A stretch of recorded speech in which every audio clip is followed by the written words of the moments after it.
अभिवादन स्वीकार कीजिए देवाशीष शर्मा का और आप देखना शुरू कर चुके हैं UB24 मतलब सच बेझिझक।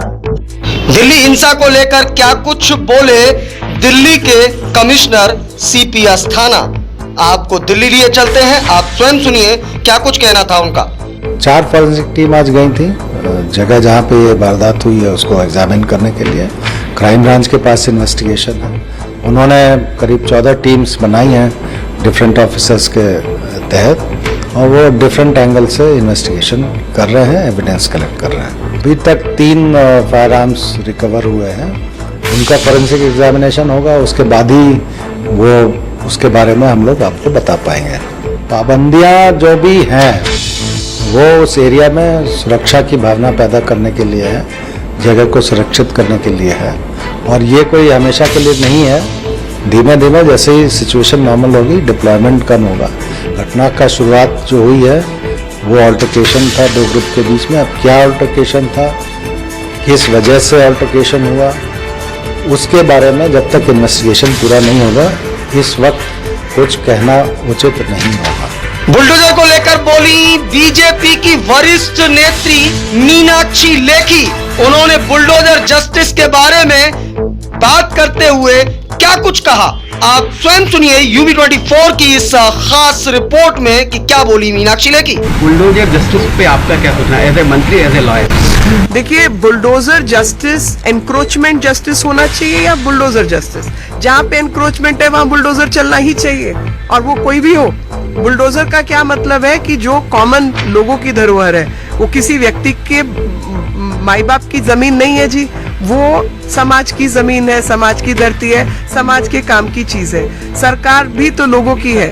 अभी आप सुनिए मेरी बात, जब जो चीज पर एनक्रोचमेंट है, सामाजिक धरोहर के ऊपर अतिक्रमण है, उस अतिक्रमण को हटाना भी उसका हिस्सा है। तो जो नियम अनुसार होता है वो ठीक ही है। जहांगीरपुरी हिंसा मामले में बीजेपी के MP हंसराज हंस ने की अपील कि शांति बनाए रखें, भाईचारे बनाए रखें। आप स्वयं सुनिए क्या कुछ कहा। शॉकिंग है सारा मामला, तकलीफ दे है। जो भी शख्स अमन पसंद है उसको ये बात अच्छी नहीं लगी और ये साजिशें हैं, इंटरनेशनल साजिशें हैं। मेरी यही बेनती है कि आपसी भाईचारा बनाए रखो, अमन और पीस बनाए रखो। और शुक्र है हमारे माननीय प्रधानमंत्री जी और यहाँ तक कि गृह मंत्री जी माननीय अमित शाह साहिब तो सारी रात जागते रहे, मिनट टू मिनट खबर लेते रहे और हमारी फोर्सेस जैसे दिल्ली पुलिस है उन्होंने इन टाइम आके कंट्रोल कर लिया। शुक्र जानी नुकसान नहीं हुआ। बाकी सारी चीज की भरपाई हो सकती है, वापस आ सकती है, इंसान नहीं दोबारा मिल सकता। बहुत प्राइसलेस है ये जान।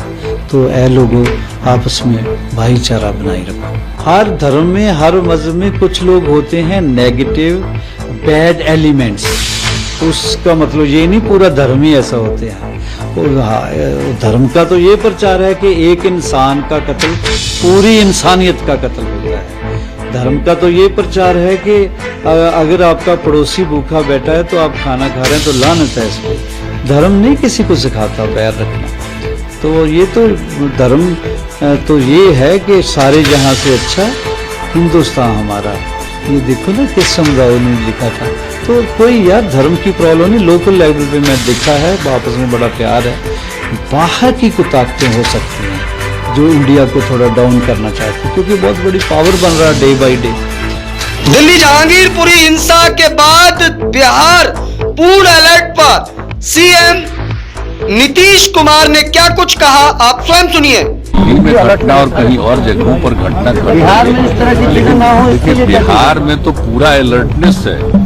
आप देख रहे हैं, कभी प्रतिदिन देखिएगा यहाँ पर जांच सबसे ज्यादा होती है। जितना जांच होता है देश भर में उसके हिसाब से भी ज्यादा जांच यहाँ हम लोग। और शुरू में तो बहुत लोग बहुत जांच करने का, लेकिन हम लोग एकदम प्रेरित करते रहते हैं कि हर जगह पूरा जांच हो। इसलिए प्रतिदिन जो जांच होते रहता है हर जगह, तो उसके चलते जानकारी होती रहती है। वैसे तो अभी हम लोगों के यहाँ की स्थिति बहुत ठीक हो गई और बहुत कम है। अब 7 तक पहुंचा हुआ था, लेकिन फिर भी किसी दिन एक दिन वो एक को मिलता है, कभी 2 को मिलता है, फिर ठीक हो जाते हैं। तो यहाँ की स्थिति है, लेकिन अलर्टनेस बहुत है। इसके बारे में सारी तैयारी है कि फिर से कोरोना का दौर आ सकता है। और आप तो जानते ही हैं कि एईएस को भी लेकर के पूरी कहाँ सब जगह देखिए ना, इस बार गर्मी बहुत हो गई है। अब इस गर्मी के चलते कोरोना तो एक चीज अलग है, लेकिन बाकी अन्य प्रकार की बीमारियों का भी खतरा है।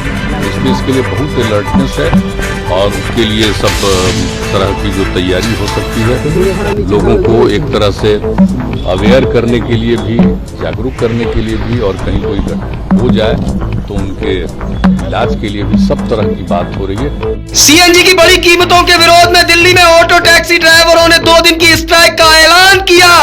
दिल्ली सरकार एवं केंद्र सरकार के विरोध प्रदर्शन करते हुए क्या कुछ कहा, आप स्वयं देखिए।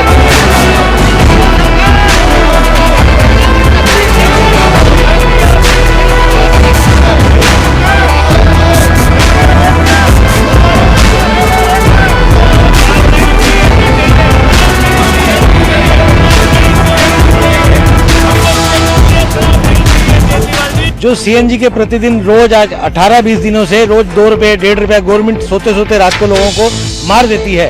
सुबह उठने से पहले उठता है पता ड्राइवर 2 रुपए लीटर सीएनजी बढ़ गई। 1 महीने में 30 रुपए लीटर। 1 महीने के अंदर लगभग 30-32 रुपए सीएनजी बढ़ गई है। अभी 18-19 की तो हमारी निर्धारित है, आगे देखते हैं। गवर्नमेंट अगर बुला के बात करना आज करना चाहे तो हम कल खत्म कर देंगे, अगर वो नहीं बुलाएगी तो उसके आगे फिर कुछ ना कुछ तो करेंगे, ऐसे तो बैठेंगे नहीं। गवर्नमेंट हमारे साथ गलत कर रही है जी, क्या करें। सीएनजी 72 रुपए किलो पहुंच गई 1 महीने के अंदर। यहाँ पर गाड़ी लगाने के लिए देखो 1200 रुपए देते हैं यहाँ गाड़ी खड़ी करने के। रेलवे प्रशासन को आज तक हमने फ्री में रहे प्रीपेड से, और अब पिछले 6 महीने 8 महीने से 1200 रुपए प्रति माह की जी रेलवे की पर्ची है ये जी। गाड़ी खड़ी करने का पैसा दिया जाता है, वो दे रहे हैं, उधर गैस पे बढ़ रहे हैं पैसे। गवर्नमेंट दे क्या रही है, कुछ नहीं दे रही।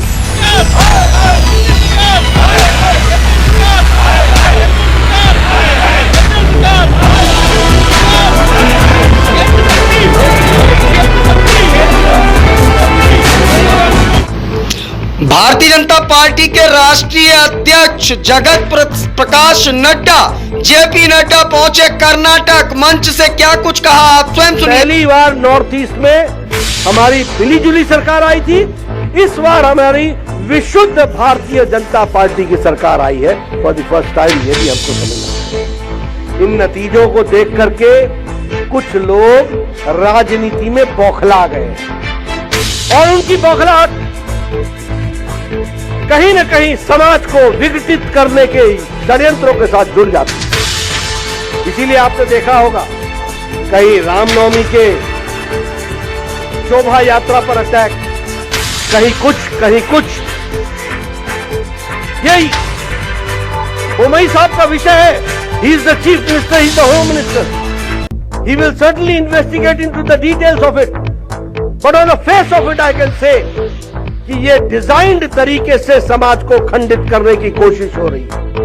और मुझे दुख के साथ कहना पड़ता है कि आज Congress party is behaving in the most irresponsible manner. और मैं ये पूछना चाहूंगा कि क्या पीएफआई के लोगों को जो ऑन बुक्स लाए गए थे उनको छुड़ाने का काम सिद्धारमैया ने किया था कि नहीं किया था? इसकी जनता, कर्नाटक की जनता जवाब चाहती है। हाथी के दांत दिखाने के और खाने के और। आतंकवाद के खिलाफ बोलते हो और आतंकवादियों को छोड़ते हो, अंदर से दोस्ती रखते हो और बाहर मुखौटा लेकर के चलते हो। इनको पर्दाफाश करना और दूध का दूध पानी का पानी बताना, ये भारतीय जनता पार्टी जमीन पर जाकर के करेगी कर्नाटक में। हमको समझना विकास की दृष्टि से अगर देखो तो भ्रष्टाचार की बात भी की मैंने जो कन्नड़ में समझा। मुंबई साहब मैं आपको बताऊं, corruption and Congress they are synonym. जहां कांग्रेस है वहां करप्शन है। आरजेडी की जीत के बाद क्या कुछ बोले तेजस्वी यादव, मीडिया से रूबरू होते हुए क्या कुछ कहा तेजस्वी यादव ने, आप स्वयं देखिए बिहार से ये खास रिपोर्ट। इस प्रचंड जीत के लिए हम बोचहा की जनता को धन्यवाद देते हैं। और ये जीत जो है जनता की जीत है और मुद्दे की जीत है। जो मुद्दा हम लोग लेकर के गए थे बौचहा चुनाव में, पढ़ाई, दवाई, कमाई, सिंचाई और बेरोजगारी जिस प्रकार से चरम सीमा पर है, ये दोनों मिलकर के बिहार का भट्ठा बैठाने का काम किया है। चाहे बीजेपी हो या जेडीयू, लोग तंग आ चुके हैं इस मौजूदा सरकार से। कहीं कोई काम नहीं आ रहा है, सबको अपनी लगी हुई है, सबको अपनी चिंता है। जनता की चिंता कोई नहीं कर रहा। मौजूदा सत्ता में जो लोग बैठे, सभी लोगों ने गोलबंद होकर के राष्ट्रीय जनता दल के प्रत्याशी अमर पासवान जी को वोट दिया और हमारी प्रचंड जीत हुई। और आज तक हमको नहीं लगता बौचहा में इतनी बड़ी जीत किसी ने दर्ज कराई हो। तो ये तो लोगों का प्यार और साथ ही साथ सरकार को जनता ने डंडा मारने का काम किया।